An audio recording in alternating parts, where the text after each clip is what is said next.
This is the Parents in Sport podcast. Amazing guests, honest conversations, topics that matter.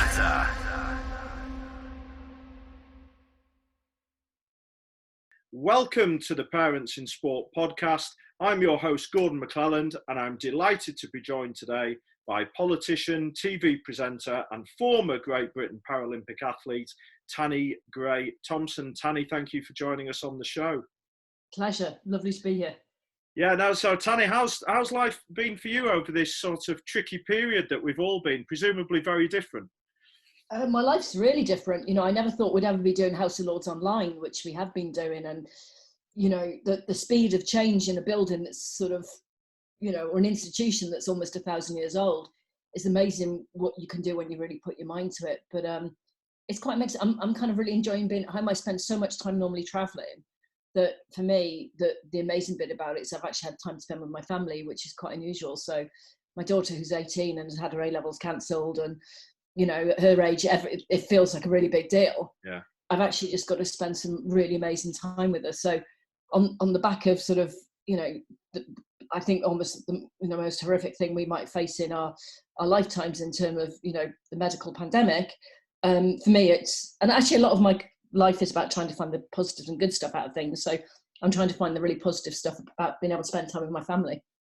Yeah, and I think we've been talking to lots of parents about that's all you can really do, isn't it? You know, we're not in control of lots of things, and actually trying to make the most of what we can control. And actually, if it's all right, it's all right. You don't have to put yourself under too much pressure. I think probably for quite a large number of people, it's been a sort of pretty cool period if you challenge a few in what's obviously a very difficult time for a lot of people.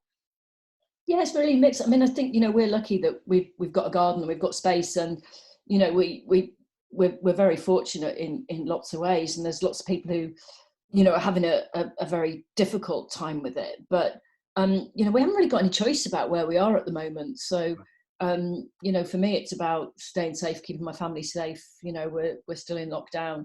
We're not going to be moving out and about for a while longer.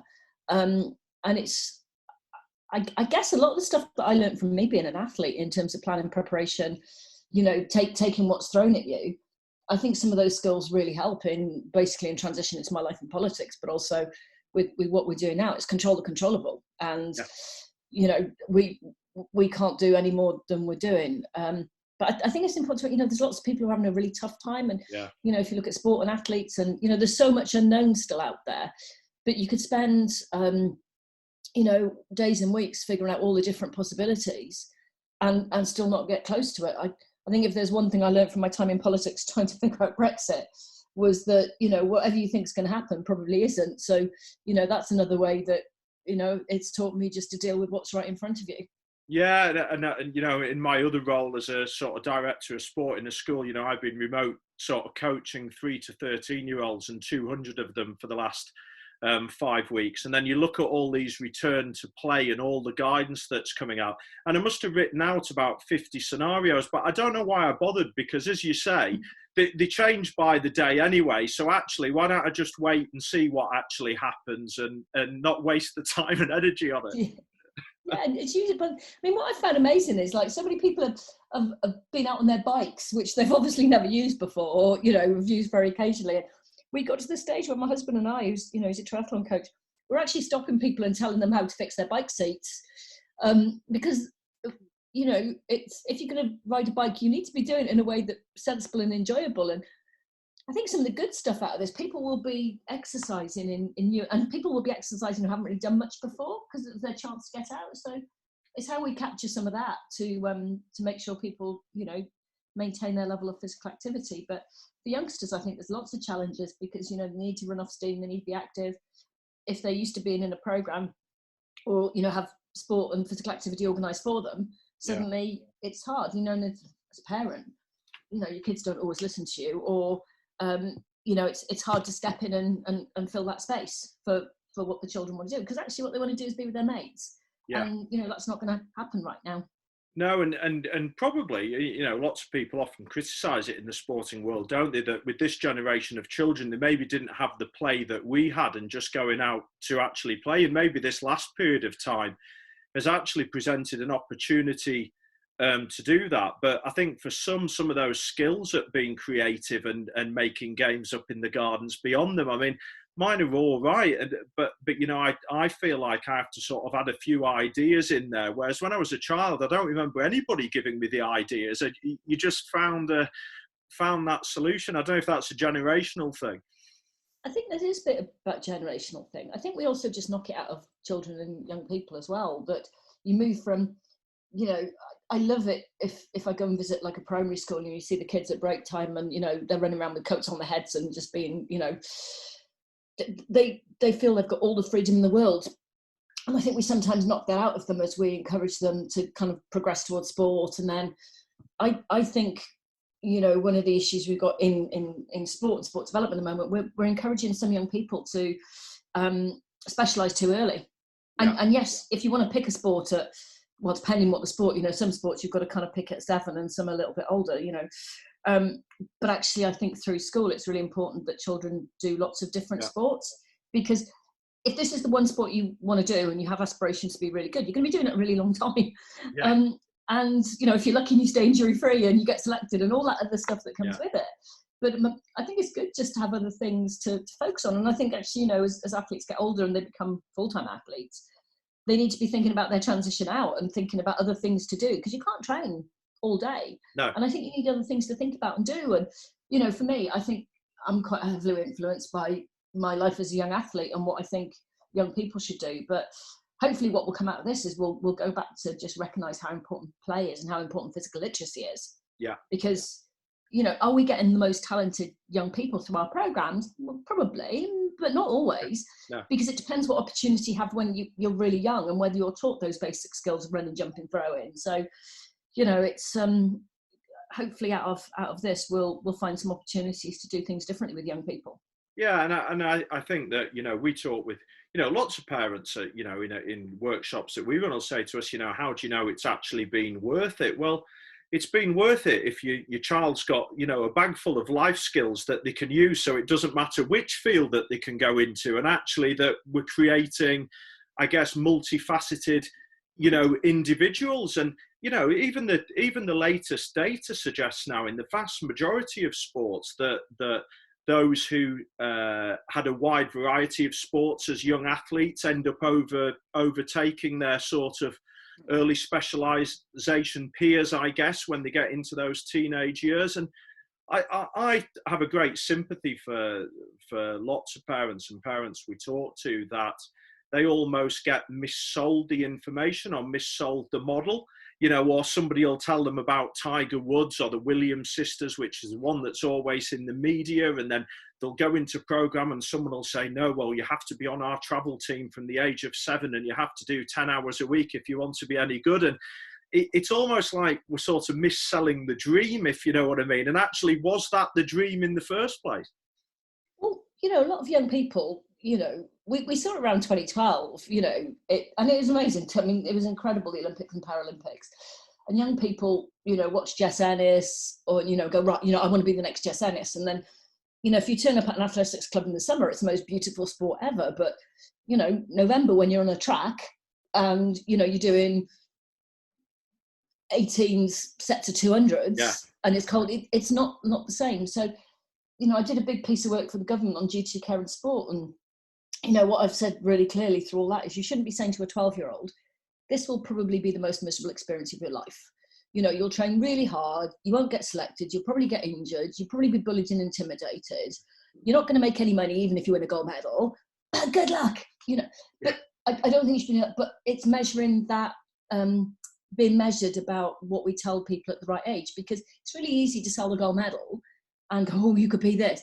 But the reality is really hard and boring and tough. And, you know, in the sport, one of the sports my daughter does, it's quite funny. The entry forms have a little section for sponsor. And right from the beginning, we used to write banker mum and dad. Yeah. Because sometimes within sports, the value and the importance of parents isn't sort of recognised. And it's difficult. So I've worked in athletics and I've coached, and parents can also be a pain in the neck. I mean, really difficult. So, you know, I see it from all these angles. Yeah. but parents are trying to find their way through the rules and the landscape and engagement and who does what and who do you have to kind of please to get to the next step. And I think for me, what's really important is transparency about each stage, and also really clear thing, which is quite dull, but really clear selection policies. And it's hard doing team selection at a young age, but children understand fairness, and they understand favouritism, and they see when it's not being done in a really transparent way. And for me, that's important. And the other thing is, I make no bones about this, elite sport, we'll drop loads of kids out of the programme. That is what happens. But we need to find a way of keeping those young people involved, either carrying on being competitors. And, this is because we need them as the cannon fodder for the next generation of young people coming through. I think we need to be really honest about that. We need them to keep paying for the sport because it's their membership fees and their entry fees that pay for, and keep the sport going, because the sport only exists of this really narrow few people who are competing at GB. You don't have a sport. We need them as volunteers, and we need young people to be fit and healthy and active. So it's I think one of the things that's happened over the years, we've got this pyramid, and young people have to hit this target at a certain age, and if they don't, they're out, which doesn't always take into account different young people's development and age of maturation, and for young women, what age their period starts. And I had this conversation with one of my daughter's coaches, and the poor love, he's in his 20s, and he actually dealt with it really well. But is he the right person to be having that conversation with my daughter? No, he's not, for lots of reasons. But somebody in the sport should be having that conversation, and some of those things just get missed out. And it's hard because also, I recognise that having been an athlete, I have a view of the world and a view of doing things. And so actually, I tried to completely stay out my daughter's sporting career, because actually it's just really complicated. Yeah. And I think, you've touched on so many amazing points in that last chunk of talking around, the difficulty of giving those clear messages and consistent messages. All the work that we do with coaches around parental engagement and organisations is that this messaging to parents can be so confused at times, and it's not that well thought out. And then, of course, if you're a parent and things happen that you don't expect to happen, or it goes off in another direction, you're not equipped in any way to deal with it. So you automatically hit sort of paternal mode, don't you, where you're immediately going to go in and fight and protect because that's what we do. And I think that bit around selling what the sporting journey looks like to parents around the long-term development and the different, phases, as you say, and being aware that it's actually a long-term process is really important, as it is with saying to parents that, look, guys, this is the reality of the sporting journey. Because actually what we don't want to do, as you say, is put the children off. They should be able to dream as much as they possibly, want to do and do. But as parents, we've got to have a greater understanding to best support our children. And that's really complicated, and in a lot of cases is not done, overly well, as we're finding with the work that we're doing. So until we decide as a sport what the messaging looks like, and then what the coach role is in that, because you obviously touched on that 21-year-old coach, talking about periods and that bit of, bit of it, which is uncomfortable clearly for him. But we also have that with junior coaches who, there's your level one. You've now got 10 parents stood on the side of your field. You're now coaching a football team on a Sunday morning. It's good that you know 2 hours about nutrition, but you have absolutely no idea how to deal with conflict resolution, supporting those parents, how you communicate with them, what rubs them up the wrong way, how you can work, and it doesn't exist, and that's the work we've, that luckily by doing things like this and chatting, hopefully it'll come out into the mix a bit more. And it's relationship building, which actually, if you look at program coaches, they don't always have time to build those relationships with parents because it's not part of the job description. And a few of Caris's coaches have been really, really good at that, and it's not a huge investment of time, but it's an investment in the future relationships. And you're not always going to agree with everybody. And as a parent, you want your child to be really good, but managing that expectation, managing behaviour is really difficult. And, you know, across all the sports that I've looked at and worked with and see, you know, managing that parental expectation, when parents do misbehave, and they do, it needs to be, you know, dealt with pretty quickly. And it can be dealt with in a really sympathetic way, but it needs to be dealt with. But that's part of parents just not understanding sometimes some of the way the system works, and the coaches not necessarily having some of those softer skills. And it's been really interesting recently hearing, you know, that coaches need to have these softer skills, but it doesn't necessarily come out in the coach education or in terms of what they're measured against. And for me, it's about, you know, them learning to be good coaches. It's not just being able to set a training program.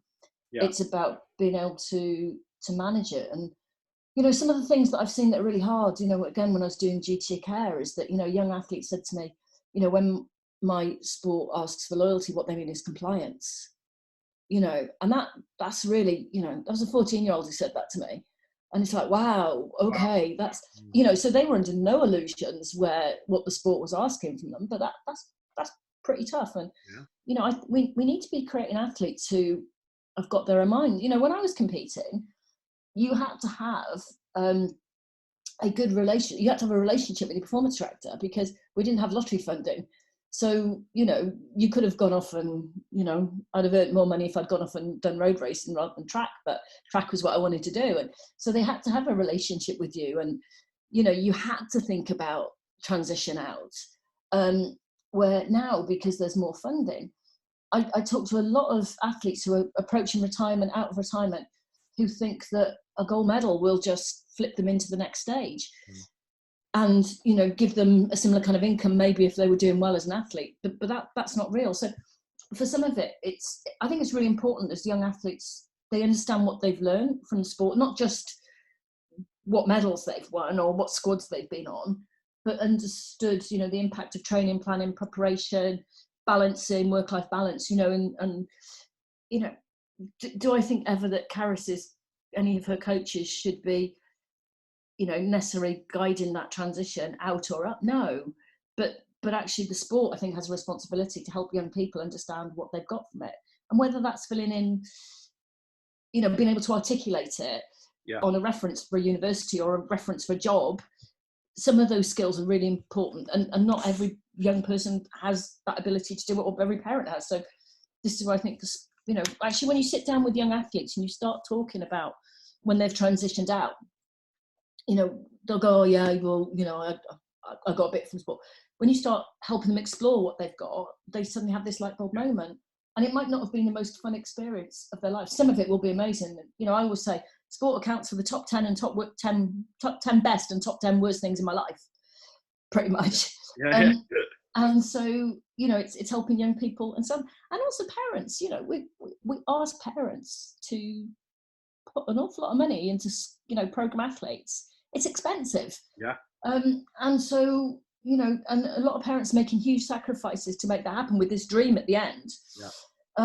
And, you know, I think it's helping parents understand the benefits of sport and activity and program as well. Because there are a lot of benefits. You just don't always realise them when you're stuck in the middle of it all. No, and as you say, you know, fostering those life skills during the journey, because as you say, we focus on it hopefully a little bit more now in what some of those are. When, you know, when you and I were involved in sport or even playing sport, you probably didn't realise you were equipping yourself with them, but you were, because there was an awful lot of things that you then took out into your coaching world or the way you communicate around the world. And actually that came from going around the world, playing bits of sport and actually being parts of teams and learning those skills. But I think maybe some parents, perhaps at the start of the journey, or maybe not at the very start of the journey, but the moment they become performance parents and start chasing something up, this is where, you know, there's that fine line between, you know, the amount of investment, as you say, is time and money that we all put into it, and the lack of our own family life and stuff that goes by the wayside, that,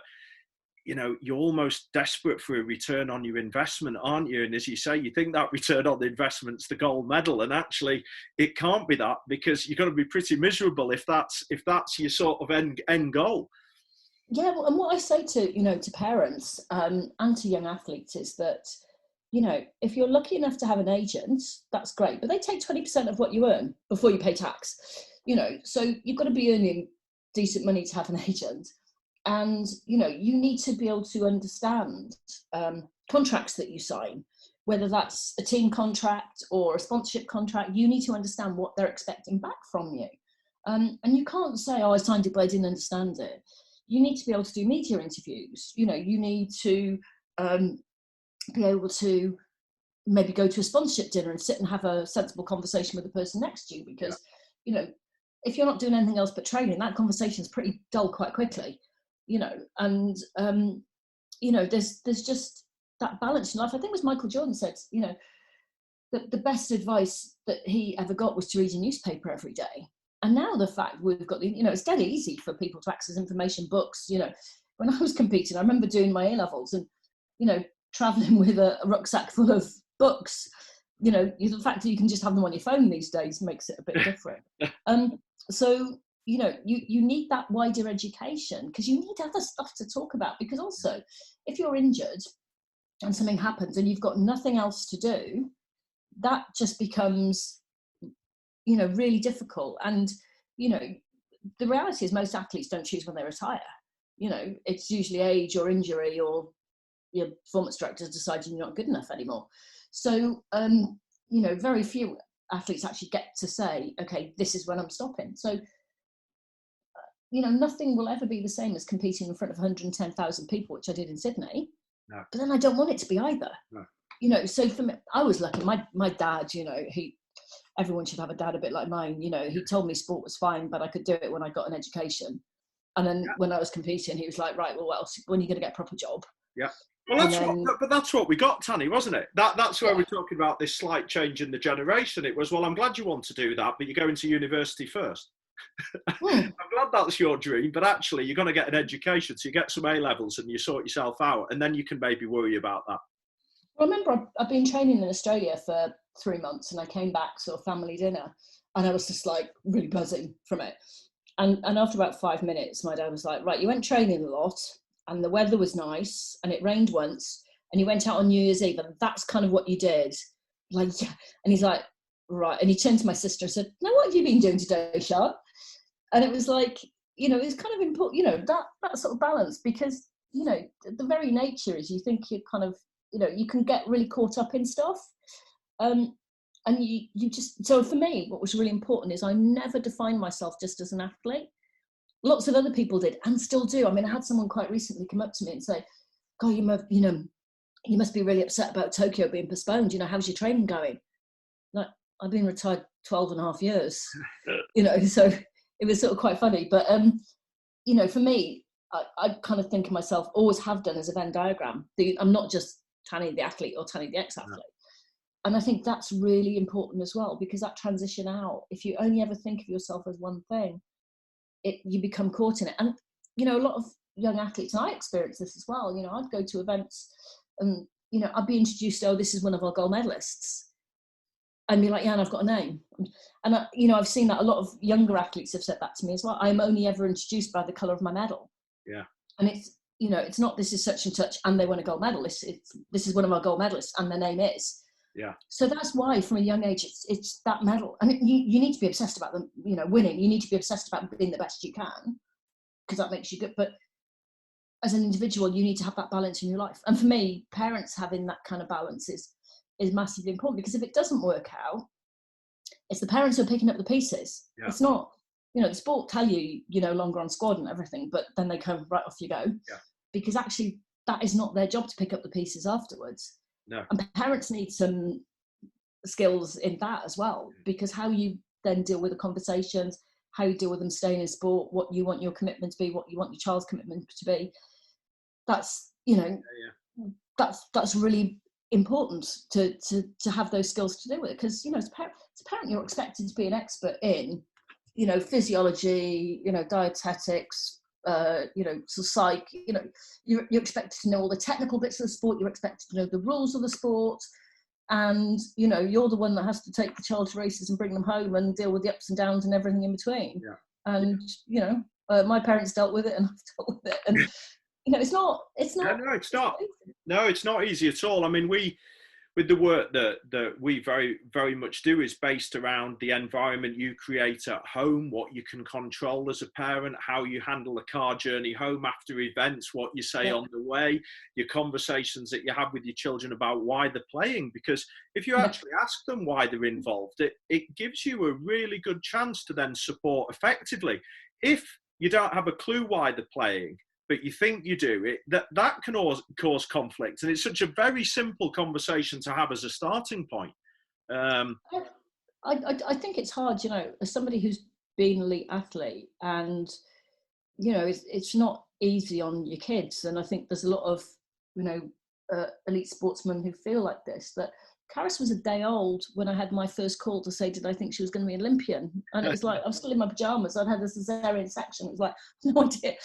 And, she is asked an awful lot about whether she wants to be, or is she going to be an Olympian, or is she a runner? And that's really, she deals with it really well. She deals with it way better than I do. And I just think that's a huge amount of pressure. And, especially, I suppose when you look at distinct surnames of athletes as well, there's always that assumption that your child's going to go into your sport. And, my dad was an architect. No one once ever said to me, are you going to be an architect? Karis gets it weekly.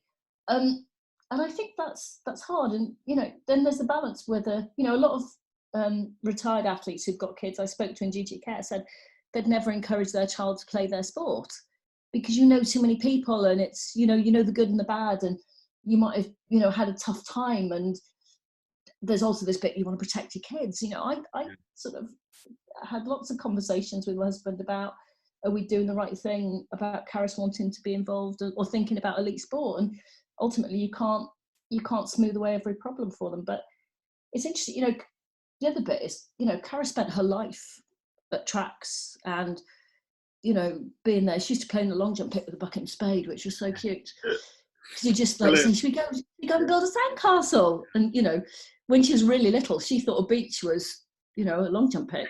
And the first time she saw the beach, she was like, oh, wow. But, for her, athletics is really boring.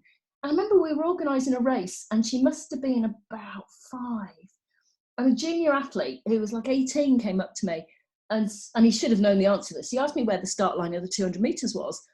And Karis, with an absolute scowl on her face, just pointed at the 200 metre mark. And it was like, that is so cool at 5. She knows where the 200 metre start is. And then you go, God, that's a bit worrying. So for her, athletics she never wanted it to be an option because she just was bored by it. Yeah.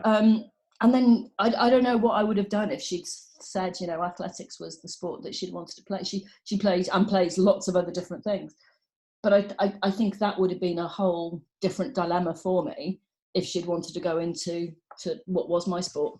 Would you say that's been the most challenging thing for you, that as a sports parent, that expectation around her, that phone call on day one, that pressure that maybe put towards her? Or do you think there's been bigger challenges for you as you've sort of gone on the journey? I think it's people's expectations. So, I mean, Karis was about 6 and she didn't win one of the, I can't even remember what event it was. I think it might be in the dressing up race in school sports day. And one of the fellow dads came up to me and said, oh, you must be so disappointed. I thought, why? And he's like, I'm trying to think what on earth he meant. And it was like, oh, you must be just devastated she didn't win. And I was like, oh my God, you're talking about the dressing up race. So I remember saying to him, yeah, I am actually. Yeah. So, it was my life's ambition. And, I was planning on spending the next 10 years campaigning with the IOC to get the dressing up race at the Olympics. Like, no, I don't care. No. So, and then I'm sure he thought, oh, she does get, and it's like, wow. So I for me, it was like some other parents' attitudes. So, and Karis, it'd be interesting what her view of this is, whether she sees some of the conversations and the experience she's had in the same way. But there were some parents who wanted to do badly because, that they thought she might. And so it comes with a whole complicated set of difficulties that actually, even though I was involved in sport for a long time, it doesn't really prepare you for people's, other people wanting to do well or do badly. So I think for me, that's not, but I think fairly quickly we got to a point where you go, okay, do you know what? I can't change what other people think of me or, you know, Karis. It's actually just treat her fairly, because of her. Don't sort of bring me into it. And some of the challenge, you know, with performance sort of side, it's hard because I am used to reading code of conducts because I did it for, you know, I'm used to kind of reading all those different things and my work on GTK, you know, so it brings a different level of knowledge, which actually I don't think always helps. No, I was, do you know what? It really does. Yeah, I was going to ask that as a next question, because Denise and I were talking about this the other day. We haven't recorded the podcast yet, but we're just chatting informally on the phone. And it's an interesting question: is do we think our involvement in sport or knowing a lot about it is a help or a hindrance? And I'm guessing it's probably a bit of both, in terms of our own backgrounds with how we are with our own children. Yeah, I think it is a bit of both, because it's a bit of, you understand how the system works and you understand the good and the bad that will come from that, and the challenges and the disappointment and how hard it is, and you understand, you know, winning and but then sometimes, you know, knowing that landscape doesn't make it any easier. So I think, you know, for me, I never tried never tried to coach Karis. I mean, partly because the sports that she plays, you know, weren't anything I had any knowledge of, you know. So, you know, the sport she still, you know, does a lot of is kayak slalom. You know, I hate water. I've never been, I've been in a boat, but on a like 5 inches of water. You know, I'm just slightly scared of dying and drowning. So, you know, for me, it's like, yeah, I can talk about certain things, but actually, I can't technically coach her. And for me, I think we're fairly similar in the way that I don't think my dad could have coached me. I think we're too similar for me to coach her. Yeah. So it's interesting because, you know, parents who coach their children sometimes get a bad rep. Yeah. And you can't win though, can you? No, you know, sometimes you just can't win. No. You know, because and actually one thing I do think is really interesting is it depends whether you have a son or daughter, actually. Okay. So I think, you know, Tiger Woods' dad was always held up as being tough, and then the Williams sisters' dad was sometimes, you know, overbearing. And so I think there's some really interesting stuff about language of men and women in sport and parents of that. So, you know, if that's what you choose to do, you know, you choose to coach your children and that's what works for them, a different set of issues come with it. For me, I loved watching a race, but I used to get really nervous, and my mum used to hate watching me compete, so I kind of understand what my mum went through. But I liked being able to have a different relationship, you know, with her. I didn't want the whole of our relationship to be based on, you know, doing sport. Yeah. But it depends, you know, it's really hard. Well, we've been, as you know, we've been obviously, our new book's coming out in, you know, the end of July on coaching your own child, this two hats thing. And actually, the more you dig into it, the more complex you actually realise that it actually is. And a number of those things you mentioned there actually need a really good degree of consideration before you sort of harangued into doing it without any thought process and then have to pick up the pieces later. There's actually a few things that you could do with being supported on before you take on that role. Yeah, so my husband was my coach. So, you know, we met when I was, 17, I think. And, you know, we started going out in my early 20s. And, you know, he then was my training partner and then he coached me. And so we were always very, very clear with the other guys in the squad where our relationship changed. So we never had a husband-wife argument in front of my teammates. And, you know, I think and they used to laugh at us where I'd be like, yeah, we need to go for a coffee now because I need to have a chat with you. And they'd be like, oh, husband-wife. Yeah. You know, and then, you know, athlete-coach is a different relationship. And then, you know, he was my squad director for a bit. And that's a different relationship. Yeah. And for us, it was really important that we defined those really clearly because we couldn't have a husband-wife argument in front of younger athletes and then they think they can speak to him the way you do in a husband-wife discussion. Yeah. And so we were really, really clear about splitting those up. And the squad did used to find it hysterical, but they also understood why we did it. And I think we got the balance pretty well, but it's not easy. No. To have that balance.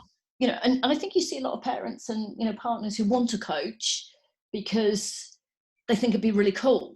Yeah. But it comes with, or it can come with, a lot of emotional baggage as well, that you're then never away from it. You'll never have any, you don't have any space, and you've got to think about where that emotional support is provided in a different way. Yeah. So that's, it's not easy. I mean, I generally, for all the stuff I've said, parents are difficult and awkward and a pain in the neck, we need to be better at using them. Yeah. and bringing them into the sport. And whether they coach your own kid or someone, that we need parents. So, with kayaking, parents are massively important because they're the judges, they're the officials, they're the ones who run the computer systems. And without parents, you don't get a race. So, I do remember, this is a really specific example, but I remember being at a race that I was helping organise, and we've got this sort of, at the lower levels, there's this sort of quite old-fashioned computer system where you have to plug all the wires together to get the timing gates working. And some of these wires were down a bank, and, I think canoeing's a reasonably hard sport for my daughter to pick because they don't tend to be that accessible. And I'd said to this one dad, can you just sort of step down that bank and stick these two bits of wire together because we need them to run the timing system? And he said to me, my daughter's on the talent programme. Brilliant. Okay. And so I went, oh, that's really great. Like, oh, brilliant. Well done. That's really nice. And trying to be, but can you just go down and plug these two wires together? And he said to me, but my daughter's on the talent programme. And then it's like, okay, right. And I did try to say it as nicely as I could. It's like, brilliant. I'm really, that's fantastic. Yeah. But unless those two wires get plugged together, we don't have a race. Right. Yeah. And she can't show anybody how good she is. So, and he was like, oh, right. Yeah. So, I think that's part of, but sort of telling that story is part of how you induct parents into talent programs, see what their role responsibility is. I've got no issue. Some parents never wanted to volunteer and help out. Yeah. For me, I never judged, because I struggled to sometimes understand, as the kids got higher level, some of the quite complicated roles. Yeah. And so I was happy to sit on computers and work in the cafe. I'm pretty good at making, 500 cheese toasties in a day and making tea and coffee. And brilliant. So, for me, it's how you find people to help in a way that's useful. And we're missing that this year, but there is nothing nicer than on a beautiful summer's morning, serving bacon and egg sandwiches and tea and coffee at 7:30 in the morning on the side of a river. Yeah. And, when it's tipping down with rain and it's -3, it's vile. Yeah. But you get the good and the bad that come with that. And so, that's some of the stuff we're missing at the moment. Because, maybe there, with a, time slightly against us now, but maybe there you've hit the nail on the head that there's good and the bad, isn't there? In the sports parenting journey, we're going to have many good bits and we're going to have many bad bits, and how we deal with all of them and how we communicate with our children, how we support them is going to be absolutely key to any success. Yeah, and it's not just this one sort of straight path to glory, and there's lots of other things. And, I genuinely believe from, Caris's involvement in sport, and hopefully, long may it continue. Actually, all I ever wanted from Caris is for her to be fit and active and enjoy being active, and the rest is a bonus. And I've got a lot out of her playing sport, because I never thought I'd be working in a cafe, making toasties and bacon sandwiches and stuff like that. And you can all get something out of it. It just might not always be the thing that you assume you're going to get out of it. Yeah.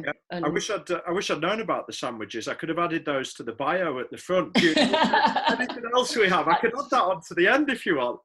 There's a race in a place called Shepperton Lock where I am the queen of the toasties. That is my job on a 2-day competition. Basically, that's the only responsibility I have is I make toasties. So I can make cheese and onion, tuna and cheese, and beans. Brilliant. That's it. Nothing else. That is it. And you know what? Isn't that just an amazing story? Tanni Grey-Thompson, thank you so much for joining us. That's a lovely way to finish. And thank you for joining us on the Parents in Sport podcast. Thank you. Thank you for listening. Check us out at parentsinsport.co.uk.